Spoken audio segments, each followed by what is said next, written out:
Hi viewers, welcome to ஆத்து சமையல். இன்றைக்கி கத்திரிக்காய் கூட்டு எப்படி பண்ணுறது அப்படின்றத இந்த வீடியோவில் பார்க்கலாம். ரொம்ப ஈஸியாக பண்ணலாம், ரொம்ப டேஸ்டியாக நல்லாயிருக்கும்.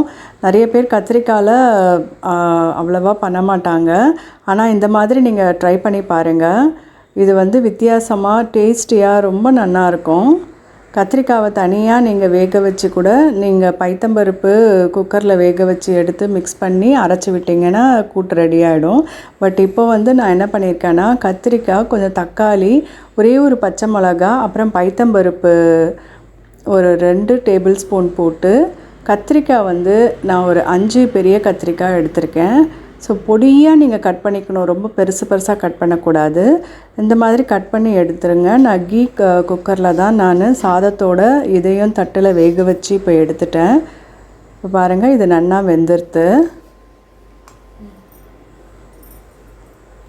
இப்போ இதை இது சாதம். இப்போ நீங்கள் பார்க்க போகிறது சாதம். ஸோ குக்கர் பற்றியும் கேட்டிருந்தாங்க. நான் உங்களுக்கு டெமோவும் உங்களுக்கு நான் சொல்லிவிடுறேன். இப்போ இதுக்கு அரைக்கிறதுக்கு என்ன பண்ணணுன்னா, கொஞ்சமாக மிளகு எடுத்திருக்கேன், அதுக்கப்புறம் வரமிளகாய் எடுத்திருக்கேன், அப்புறம் தேவையான அளவு தேங்காய். இப்போ இதை தாளிச்சிட்டு மசிச்சுட்டு இந்த நம்ம அரைக்கிறதுக்கும் நல்லா மைய அரைச்சி எடுத்து இதில் கலந்திங்கன்னா கூட்டு ரெடி ஆகிடும். இப்போ பாருங்கள், ஒரு பேன் வச்சுண்டு அதுக்கு தேவையான அளவு எண்ணெய் விட்டுண்டு கடுகு, ஜீரகம், கொஞ்சமாக வெந்தயம் போட்டிருக்கேன், உளுந்து போட்டு கொஞ்சமாக பெருங்காயம் போட்டு, வேக வைக்கும் போதும் பெருங்காயம், மஞ்சத்தூள்லாம் போட்டு தான் நான் வேக வச்சேன். இப்போவும் நீங்கள் கொஞ்சம் தூவுனேல்னா கொஞ்சம் நல்லாயிருக்கும் வாசனையாக. இப்போ இதை தாளித்ததும் வேக வச்சு எடுத்தோம் இல்லையா, ஸோ அது எல்லாமே இதில் போட்டு நல்லா கொஞ்சமாக மசித்து உப்பு போடணும்.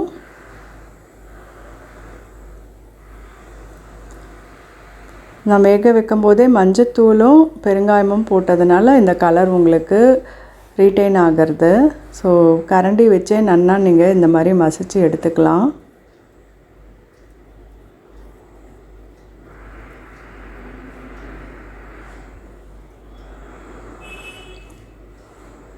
ஒரு பச்சை மிளகா நான் காரத்துக்கு நான் போட்டிருக்கேன்.